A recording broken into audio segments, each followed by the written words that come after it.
Today we're diving headfirst into the debates surrounding statins, the widely prescribed cholesterol-lowering drugs, to uncover the truth about their necessity and potential impact. Get ready to explore the ins and outs of managing cholesterol and make informed choices about your health. Join us on a journey of discovery as we uncover the facts, dispel myths, and empower you to take charge of your well-being. Unlike many physicians, I prioritize the use of medication only when absolutely necessary. With my training in alternative and functional medicine, I am well versed in substituting supplements and vitamins for medication if appropriate. I believe that medication should be a last resort, used only when the benefits outweigh the risks. Statins are a group of medications developed to lower cholesterol levels and reduce the risk of heart attack and stroke. But first, let's talk a little about the history of cholesterol and cholesterol medications. In the 1850s, a pathologist named Rudolf Virchow found cholesterol in the arteries of individuals who had died from heart attacks. However, skeptics at that time doubted cholesterol as the cause, since they observed that patients with heart attacks had similar cholesterol levels than people without heart attacks. In the 1930s, a physician named Nikolai Anitschow discovered fatty streaks in the arteries of individuals who had died from heart attacks, further linking cholesterol to heart disease. And finally, in the 1950s, the Framingham study, one of the largest and most influential studies to date, demonstrated a direct association between cholesterol levels and the risk of heart attack. This study established a clear relationship between cholesterol levels and heart attack risk. In 1976, a Japanese biochemist named Akino Endo isolated a fungus called Penicillium citrium and discovered that it contained an enzyme-blocking compound which he called Simvastatin. Subsequently, in 1979, Alfred Alberts developed the first statin medication called lovastatin.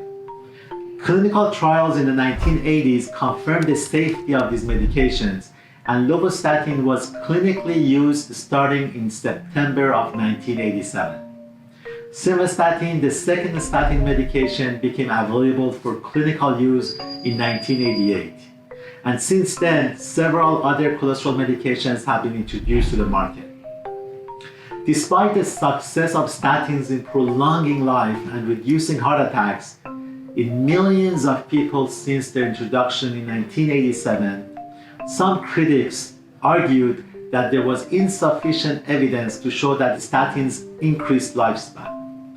However, in 1992, the so-called FOREST study involving 4,444 participants demonstrated a 30% reduced risk of heart attack in individuals who used simvastatin for 5 years.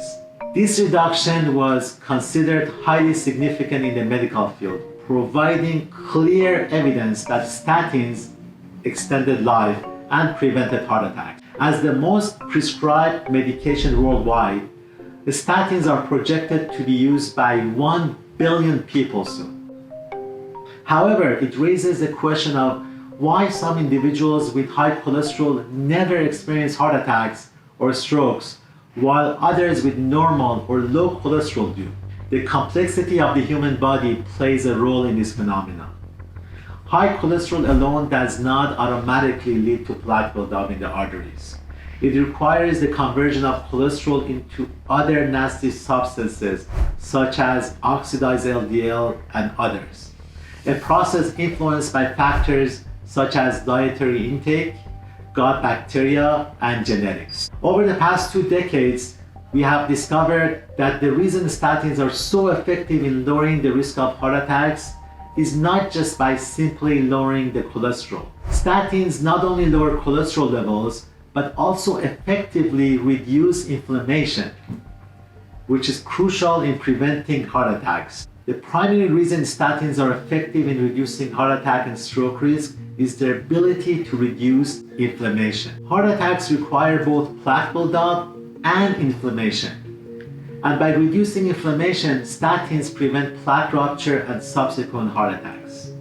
Pathologists conducting autopsies in the 1980s were shocked and surprised to find that individuals who had died from heart attacks often had only partial blockage in their arteries. This ran contrary to the previous belief that complete blockage of the arteries caused heart attacks. The researchers then realized that it was those 20 to 50% blockages which were responsible for most of the heart attacks. Those partial blockages, once ruptured as a result of inflammation, were the primary cause of most heart attacks. When plaque ruptures, a blood clot forms on top of the plaque, blocking blood flow and leading to a heart attack. By reducing inflammation, statins prevent this plaque rupture, thus preventing heart attacks. Given such beneficial effects of statins, doctors started prescribing statins to everyone with even only slightly high cholesterol. However, considering the side effects associated with statins, such as an increased risk of diabetes, memory problems, muscle aches, and abnormal liver function, albeit rare, it is absolutely essential to assess whether a patient really needs a statin medication. It is important to realize that statins do not benefit everyone with high cholesterol. And high cholesterol alone is not necessarily need to be treated with statin. The determination that the statin use is necessary involves assessing evidence of plaque buildup, genetic susceptibility, biomarker tests, and the presence of risk factors such as age, diabetes, smoking history, and hypertension. For those who cannot tolerate statins or do not need them, there are alternative medications available, including injectable options that reduce cholesterol and inflammation without the side effects associated with statins. Additionally, natural supplements can effectively lower cholesterol levels for individuals who do not require statins. However, it is crucial to reserve supplements for low-risk patients and those without existing plaque buildup or significant inflammations. Patients with high risk or existing plaque buildup should be prescribed statins or alternative medications. In my practice, I routinely take certain patients off of their statins and safely replace their statins with natural supplements along with lifestyle changes. But I also prescribe statins to patients who definitely need them. So do you need to be on a statin? Many individuals are prescribed statin unnecessarily based solely on high cholesterol levels. Simply having high cholesterol does not guarantee heart disease, and not everyone needs statins. To determine the need for statin medication, a comprehensive evaluation involving plaque assessment, inflammatory markers, biomarkers, and medical history is necessary. Also, combining low-dose statins with specific supplements can effectively manage cholesterol and inflammation while minimizing side effects. You now have the power to make informed decisions about cholesterol management. Take control of your health and embrace a path that suits your unique needs. Remember, knowledge is key, and with it, you hold the power to optimize your well-being. If you found today's video helpful, hit the like button and be sure to share it with your friends and family.